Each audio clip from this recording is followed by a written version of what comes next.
কি রে তুই? আরে করবে না, গেস্ট আসছে। আসে আসেন প্লিজ প্লিজ আসেন প্লিজ প্লিজ আসেন।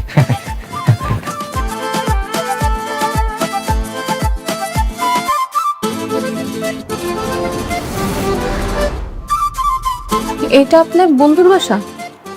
হ্যাঁ মানে না মানে আমরা সবাই মিলেমিশে থাকি তো, ব্যাচেলার বাসা আর কি, ওই একই কথা। তুই বেচারার বাসায় গার্লফ্রেন্ড নিয়ে আসছোস, বাড়িওয়ালা যদি জানতে পারে কি হবে বুঝতেছোস? আরে মালিক কিছু করবে না, তুই চুপ থাক। আপনি একটা কাজ করেন, আপনি আমার রুমে গিয়ে রেস্ট নেন, আমরা এখানে থাকি নাকি? অসম্ভব, আমি বেচারা বাসাতে থাকবো না। এই মনে হয় বাড়িওয়ালা আসতেছে। বাড়িওয়ালা হঠাৎ বাড়িওয়ালা কেন? আমি শিওর ভাড়া নিতে আসতেছে, এই মাসে ভাড়া দেওয়া হয় না। তোরা তাদের পালা। Shit, চলেন চলেন আমার রুমে, আমরা পালাই, চলেন চলেন। না না না, আমি কোথাও যাবো না। আরে না গেলে বাড়িওয়ালা যদি আপনার সাথে আমাকে দেখে তাহলে আপনার সাথে আমাকে বিয়ে দিয়ে দিবে, বুঝতেছেন না? কি বিয়ে? হ্যাঁ, এর আগেও একটা ছেলেকে বিয়ে দিয়ে দিছে। চলেন এদিকে, চলেন চলেন প্লিজ।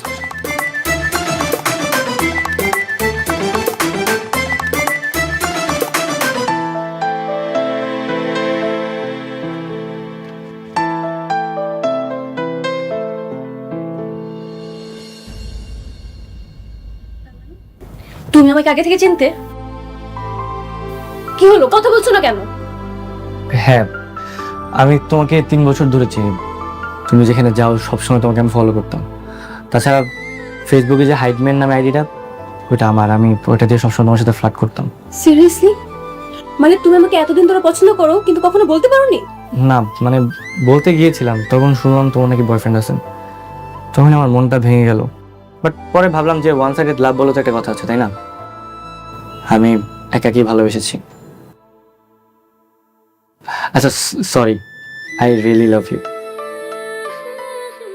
মামা, বাড়িওয়ালা তো গেছে গা, জিলে আপনি জিন্দেগি। এই বেটা, তোর মুখে কিছু আটকে না, যা হাজি। বাসায় যাবো। না না, বাসায় যাবা কেন? তুমি এই খাটে ঘুমায়, আমি এই খাটে ঘুমাবো না, সমস্যা নেই। আমি কি পাগল? হ্যাঁ, বেচারা বাসাতে আমি থাকবো?